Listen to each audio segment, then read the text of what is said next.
Bonjour everyone, my name is Jennifer Lorette and welcome to my channel and thank you for clicking on this video. If this is your first time, basically my channel is going to be headed in a lot of different directions.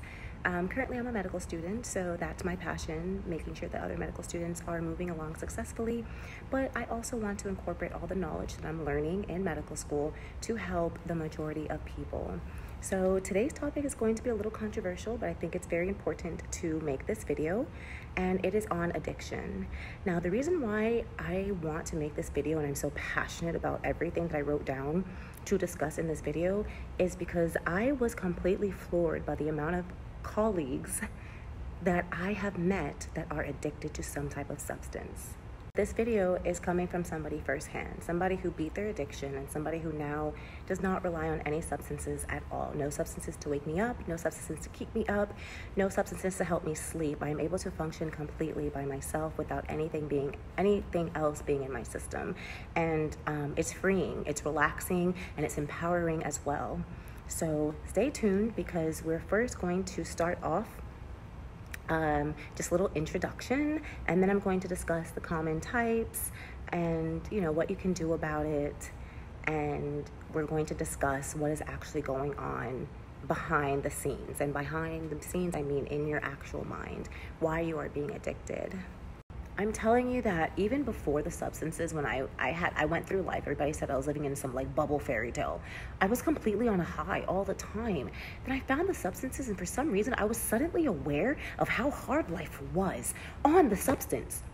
So it's like the substance made me feel the same high I could achieve by myself. But once I got off of that substance, life suddenly sucked, like in a way that it never sucked before.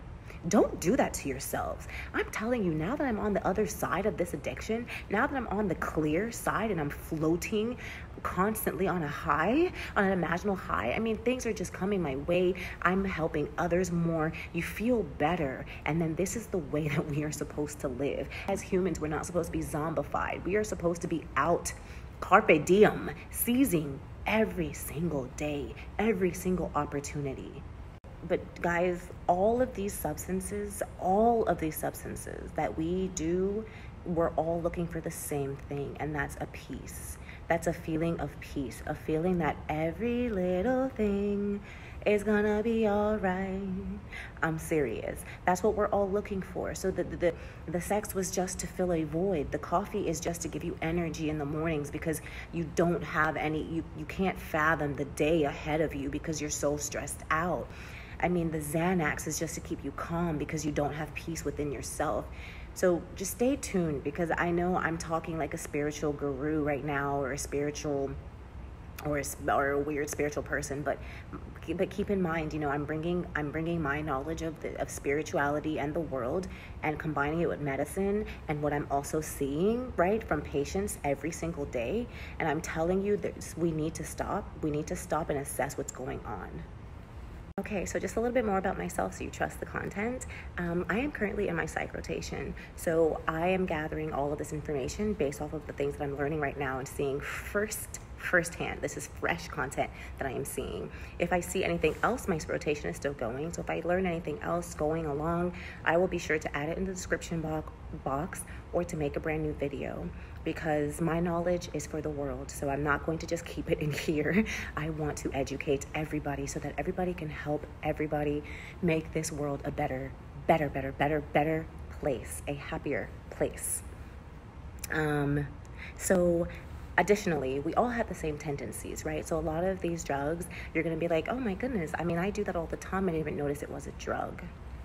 I have to take that back. Not notice that it was a drug. I should say that you didn't notice that it was an addiction, because some of these things are not drugs. Some of them are just normal things that go along with life, but we lose control. And that's the point of, that's the whole message of this video, is to gain control again.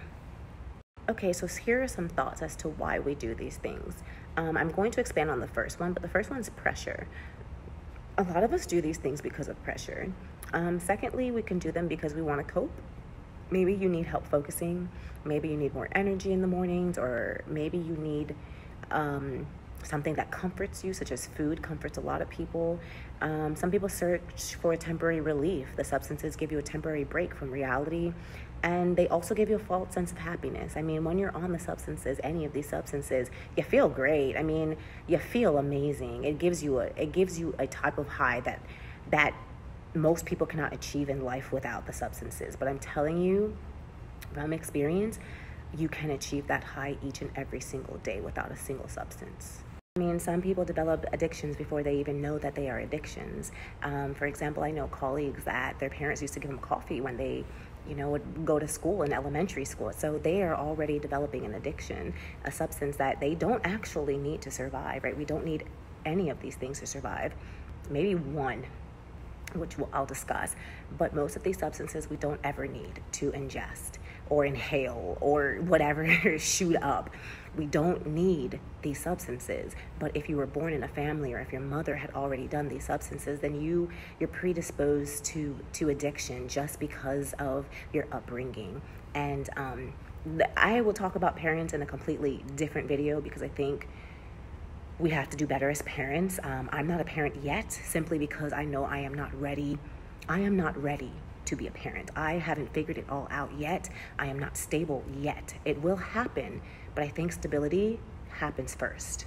Now, I only say that because this new generation, luckily a lot of us are born in wonderful situations where we can gain stability early on. We don't feel pressured to have kids because we can gain stability and mental and self-control.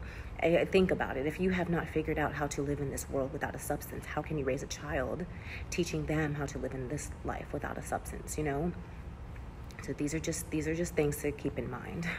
Okay, so let's talk about the word pressure. Pressure is felt, right? We talk about peer pressure all the time, and we think that it stops in adolescence. It does not stop at high school. It continues in adulthood, please. I have gone to several parties where I feel pressure to have a drink because everybody else is plastered. Everybody else is having fun and giggling, like at a level that I just can't fathom in my normal human level, right? I can't, because I'm not on that high. So you feel a little pressure, and it's like a bonding experience. So avoid those situations. That's all you have to do. And if it's a best friend or somebody that you love, you can still talk to that person, but make it brief. Make it brief, make it short, make it enough to where you guys are both still entertaining each other, asking about their days. And I'm not saying that you should go badger people and tell them, hey, you need to quit, or I can't hang out with you until you quit. Not at all. Everybody's journey is personal. You are in charge of you, and that's it. Just you. Now, when I say peer pressure, I personally feel like it was really, really bad in medical school, because if you think about it, you're amongst, in your mind, the elite, right? At our level. Like, these are people that got into medical school. These are people that are smart. They can pass exams. They can think. They're trying to make it in this world at a level that I'm also trying to make it. So you automatically respect them. So when you see somebody that you respect doing a substance, you're like, well, maybe I should try it. You admire them. Maybe that's what's making him pass. Let me try this substance. Or jealousy. You try it because, you're jealous of that person's high, that person's ability to be so like nonchalant about everything. Another thing that I want my med students to realize is that, most people for medical school, like, that's your first time away from the nest, right? Mama bear and Papa bear aren't there. Your siblings aren't there. Nobody's there. It's just you. So you feel pressure. You feel alone, and you want a sense of community. And if the community that you find yourself on the bus with that day is talking about, let's go get some marijuana, you might go, because what are you going to go home and do? You're going to go home and be by yourself, right? I sympathize with you, because it's hard, but you have to remember self-control. You have to remember that before you do anything, stop and think to yourself, Jennifer, do I want to do this? Jennifer, should I do this? Jennifer, do I need to do this? Jennifer, why would I do this? All of these things, you should think to yourself and stop and answer those things. If you can answer them all within reason, then Godspeed. But do not ever, ever, ever form an addiction because of somebody else's addiction. Now that high that you feel, that great feeling that these things, these addictive substances, these addictive activities can give you, it's not a bad thing, but it should not be ritualized. It should not become you should not become dependent on these things. That's the message here. Okay, I'm gonna say it again. I'm not telling you to stop. I'm not even here to judge you. Do these things with pleasure, that's fine, but make sure it's in moderation and with self-control. Make sure that you are doing it because you want to do it at that moment, not need to do it every single moment. There's a huge difference. Okay, so in this video, I'm going to highlight the most common addictions, and some of them might shock you, but a lot of these, I think every single person can probably relate to this video. I'm sure everybody has had some type of addiction at some point in their lives, and if you haven't, then comment down below how you're able to not be addicted to substances and how you were able to have that mental fortitude and willpower. Quick story time, just to share my own personal experience. I did have an addiction as well. It definitely developed during medical school, and I don't want to say my actual substance of choice just for professional reasons, but if you are a colleague and you know what my drug of choice was, then that means that I truly love you, and please respect my privacy. Now, the drug that I chose, the only reason why I chose that drug is mainly because, like, the thoughts just would not stop at night. And it's not until now that I've been able to stop them without it. Now, the only reason why I was able to stop, seriously, is because I realized that it was up to me. I mean, it's not about my parents, it's not about my colleagues, it's not even about my school, it wasn't about anybody. It was about me. I needed to stop. So you need to stop. If you feel like it's hindering you, if you feel like you're changing, if you feel like it's taking control of you, and more importantly, if you have symptoms when you're not on that substance, these are flags. These are red flags telling you that maybe I should cut back. And I'm going to talk about a bulletproof way to cut back because, as I say in all of my videos, these are free doctor visits. So take advantage of this knowledge that does not end in a prescription, but a healthy alternative. Okay, so let's dive right in. And I'm going to take my time to discuss each one a little bit. So the first one I have on this list is food. How many people have you met in your lifetime that are addicted to food or have an unhealthy relationship with food?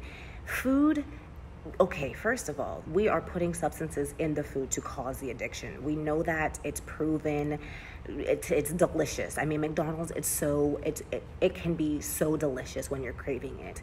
But you have to realize that everything should be consumed in moderation. You should not be eating all day long. You should not be binge eating. You should not be eating to relieve stress. You should not be eating to make you feel better. You should simply be eating to thrive and to survive, which means everything that enters your body should be helping you thrive and survive. Okay, another very, very common addiction is alcohol. My goodness. Now, after an exam, or if you're on an island, you're on a beach somewhere, maybe have a little margarita, pina colada, you know, a race car, or is it sidecar? But be careful if you need it all the time. Be careful you need a glass of wine every single night. That becomes an addiction, guys. I'm not saying do not ever have a delicious glass of red wine. Have it, but have it with moderation. Have it when you feel like, you know, I deserve it today or I need it today. But you don't need it every single day. It's not sustainable. Now, this one, med students, you know. How many med students need caffeine? Caffeine. Luckily, I have never really liked caffeine because everybody knows this. Like when you first take your first cup of coffee, you feel weird. So why go past that cup of coffee to where it's like, it's okay and you can tolerate it? The second I feel weird on absolutely anything, I kind of like, you know, let me maybe not do this all the time. Let me save this. Since it works so well, let me save this for those opportunities or those moments or those times when I have to be up, or those late night calls, or the surgeries that you have to be up for, or if you know, whatever work you're doing, maybe sometimes you will need the substances, but I'm telling you, there is no way you need it every single day. Your body is capable of giving you the energy that you need. I promise you. 2 other substances I'm just going to group together because they usually taken by the same method is marijuana and cigarettes. Marijuana and tobacco, I should say. Wow, the amount of students that are smoking marijuana or hookahing, or, I mean, it's astronomical. And it's not, I mean, there's a party and you just want to try it, you want to experience it. It's very different than every single day, every single morning, or every single night, or you needing it. Or some people, like, they love this feeling, the feeling of something and inhaling. That is forming an addiction. It's something that your body does not need. Your body was not born to need. Your body does not like. And you're taking it and doing it constantly to where your body now needs it. And it's very difficult to break these habits, right? It is, but we have to be aware. These two I'm going to group together because they're very common amongst med students: Xanax and Adderall. ADDY, ADDY, ADDY. I mean, you can find ADDY and Xanax all over college campuses. I mean, it is running rampant, these pills. And again, you don't need the Adderall. I know a lot of people who say that they have ADHD. Don't get me started on ADHD. And I have so many videos to make. But please, as a medical student, your ADHD, pay attention to it. Because is it ADHD or is it just normal med student anxiety? You are doing something that most people cannot even dream of doing. Don't you think it's okay to feel I mean, your heart is telling you that it's alive when you feel those palpitations, that you're a human, that you're feeling, that you have emotions. It's not a time to pop a pill to numb it. I myself, like, I can't even remember all the times that I skipped sleep. I mean, I think I skipped sleep last night because I was so anxious to do this video. And these are normal things. I think we are too quick to diagnose people and too quick to give people drugs for things that we all experience all the time, some more than others, which is why this video is going to help you.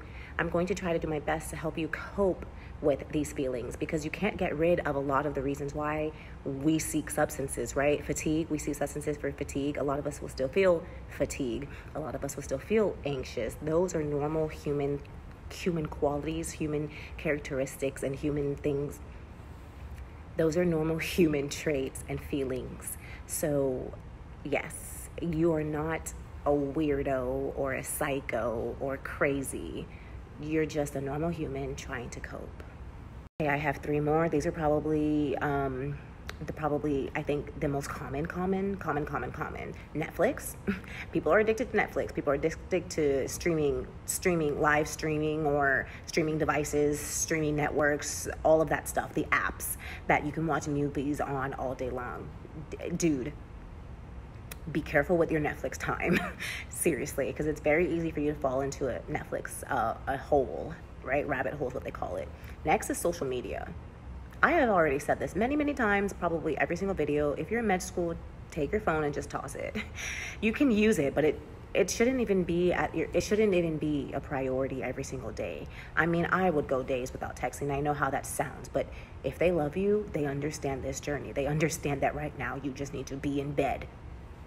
You can't be liking, and I think it does a lot for your emotions, right? Because you're watching other people live a life that you can't. And it's not even that you can't live the life, but right now you can't. Okay, now last, I have to talk about sex. Sex, people become addicted to sex. Let's have a little story time.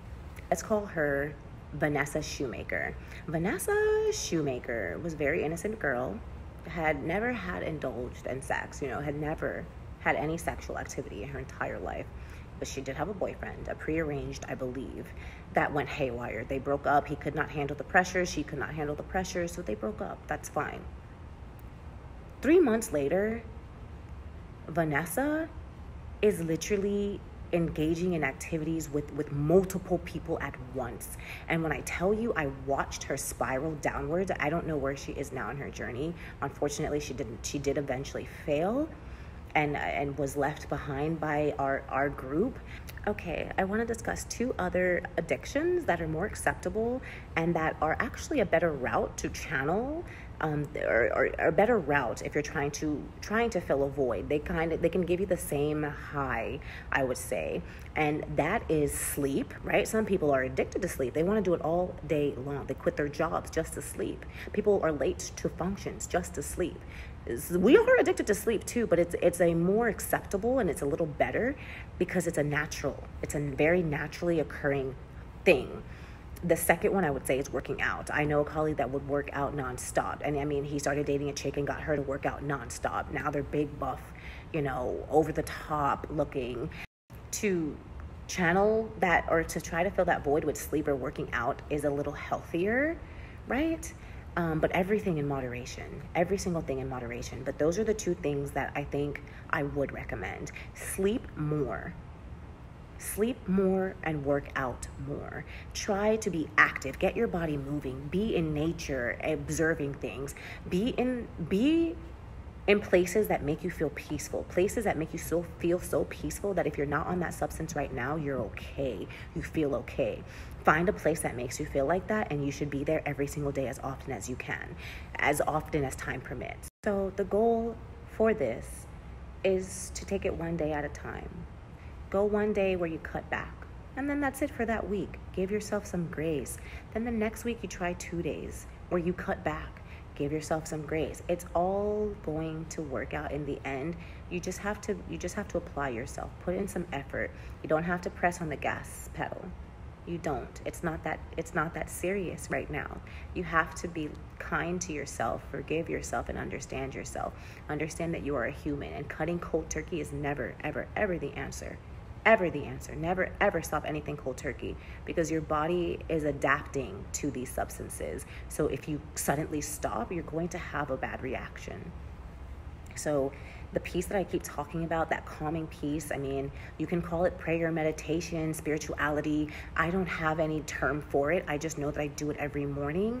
And if you want more on that, please comment down below. Like my father always told me, if they can do it, you can do it. So if there's somebody else that has achieved whatever you're trying to achieve before, or maybe you're the pioneer and you're the first one who's trying to achieve something great, trust me, you can do it. Believe in yourself. My father always told me that if somebody else can do it, you can do it too. If somebody else can think, like Albert Einstein can think to invent light, imagine what we are capable of doing too in this generation. And we have so much around us, so many beautiful things around us. Get creative, get back in nature, get in art, get in tune with yourself, sit and sit with yourself without the substance and try to understand what is going on inside of you.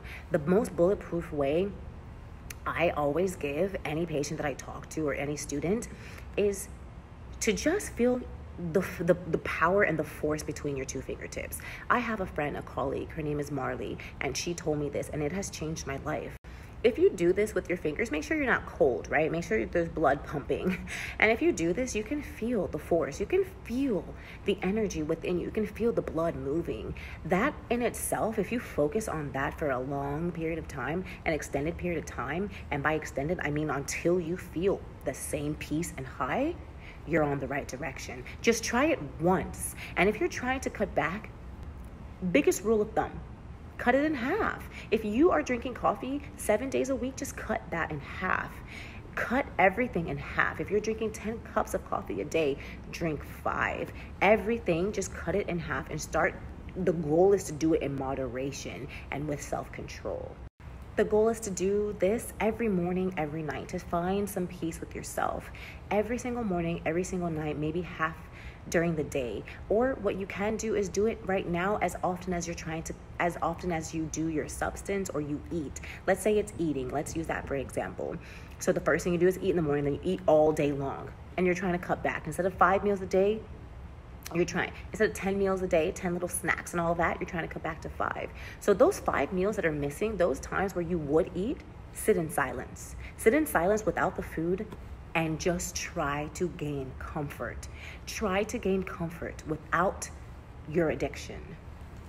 So Jenny, you told me all this stuff. Now you still haven't really given me like the nitty gritty. Like you said, just do this. But what do I actually do about this? Make yourself uncomfortable to the point where you are so uncomfortable that you reach comfort.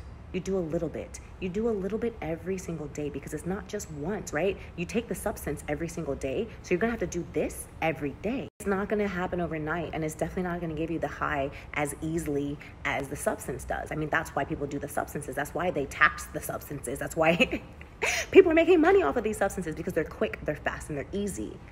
This is not easy. This takes a lot of time. It takes willpower, but you're capable of it. You're strong. Have you ever achieved anything great? I'm sure you have. I'm sure you have. And the same power that you have, the same drive, the same abilities, that's still with you. Tap into that and harness that so that you can seize each and every day substance free. So I think that's everything for this video.